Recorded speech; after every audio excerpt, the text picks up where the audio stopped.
Good evening and welcome to the Berkeley Art Museum and Pacific Film Archive. My name's Kathy Garris. I'm one of the curators here. We're really delighted to be having this program this evening, turning our attention to films from Latin America. And we're particularly delighted to have Jesse Lerner here. He's a documentary filmmaker, a curator, a writer based in Los Angeles. He's a professor in the Intercollegiate Media Studies program at the Claremont Colleges.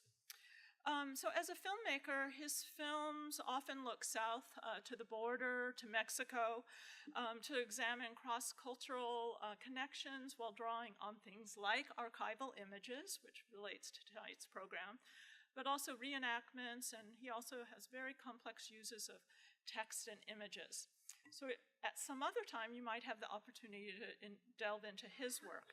But as a curator and curator and editor, along with Luciano Piazza, who was here earlier, of a screening series and accompanying bilingual book, Ism, Experimental Cinema in Latin America, that Jesse is with us this evening.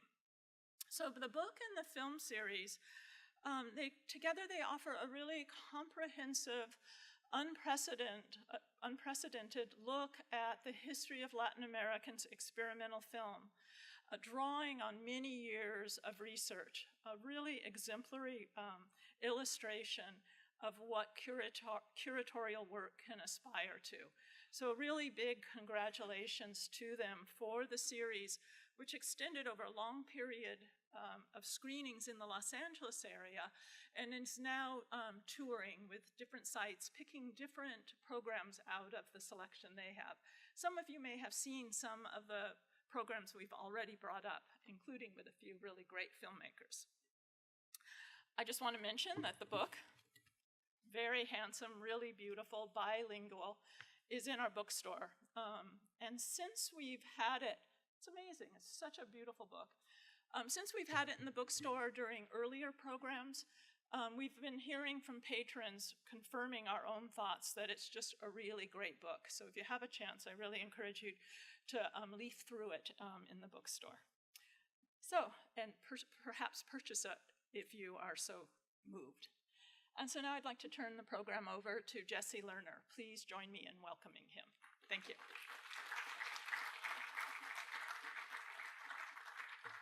So I wanted to say just a couple things more generally about Ismo, the series and the publication, and then something about the program that we're going to see tonight.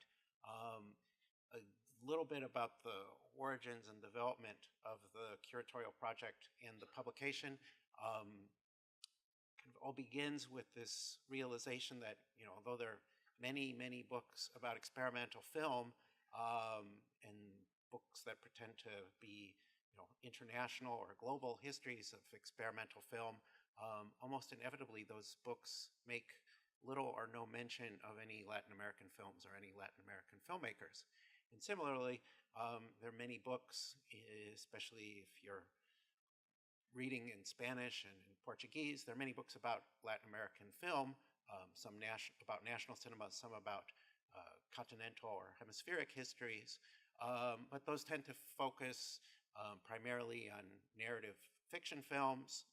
Sometimes we'll mention documentaries or even animation, but very little in those books that address Latin American film looks specifically at experimental filmmaking traditions in Latin America. So it seemed like between those two, we were missing something. And if you look at the handful of publications that are available about Latin American experimental film, all of them previously had been sort of national histories, right? You could get a book about experimental film in Mexico or experimental film in Argentina, some even more specific looking at experimental Super 8 in Brazil in the 1970s or something of that nature. But in spite of the fact that there was a lot of points of encounter, exchanges, or parallel trajectories, nobody had tried to put together these histories side by side and look at a sort of continental history of experimental cinema. And it occurred to us as we were developing this project that was probably too much for any single curator or pair of curators to really embark on, just given the amount of material that's involved. So we assembled this collective, this group of 9 curators from 9 different countries. And thanks to the generous support of the Getty Foundation, we were able to first meet and sort of exchange previous research projects, share material, and propose what it is that we wanted to do next. And then a year later, reconvene after people could propose what archives they wanted to visit, what cities or countries they needed to travel to, and we were able to fund that research. And then reconvene a year later after that research had been done and people had initial drafts of their chapters, and exchange those, share more material, and develop the final publication and series of 34 programs that we showed in Southern California.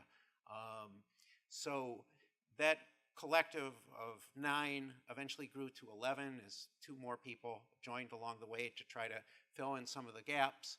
And we also, for the publication, gathered together another 20-some primary sources, manifestos or first-person accounts or historical documents that helped complement what it was that the research had done and fill in some of the gaps.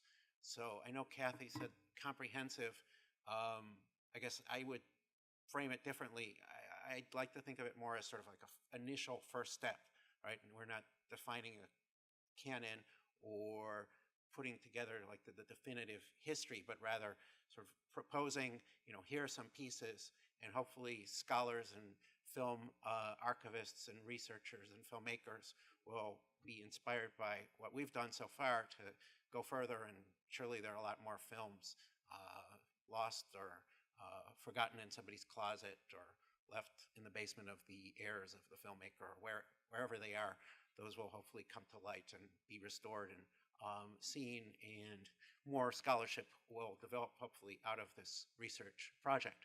One of the things we try to encourage, and this is going to get us to tonight's program of Cine Reciclado, of found footage filmmaking in Latin America, we encouraged, since most of the 9 people in our group had written something along the lines of, a national history of experimental film in their particular country of origin, we were really encouraging people to sort of think beyond national boundaries and to think about some of those comparisons and parallels and contrasts between different national film histories of experimental cinema. So a number of the curators kind of embraced that idea and ran with it. And this program that I put together looks at found footage filmmaking, right? So here's a strategy. There are other people that took ideas like direct animation, right? People that scratch or paint directly on the emulsion, cameraless filmmaking. So in terms of found footage filmmaking, it's very sort of common to find histories that refer back to, sort of Bay Area, great filmmaker Bruce Conner, and of course Joseph Cornell as sort of the origins of this strategy within avant-garde filmmaking.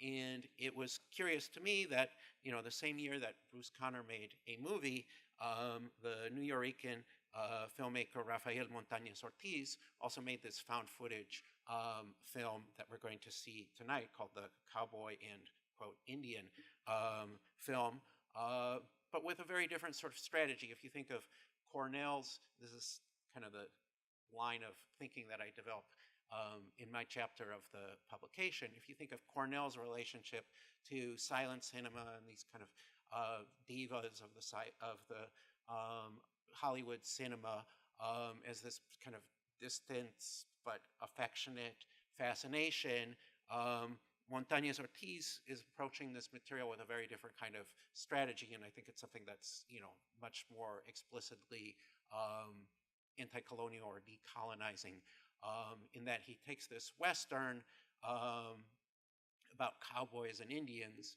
in which I think it's Tony Curtis that plays the Indian chief, and he says that he had learned from his Yaqui grandmother these medicinal chants, and he created this sort of ritual, personal ritual based on his Yaqui ancestors' traditions that exorcised the bad spirits from the film, and then he took a axe and he chopped up a 16mm print of this Western, and then grabbed the fragments, a handful of fragments, put them in a medicine bag, shook them, and then reassembled them in a different sequence at random.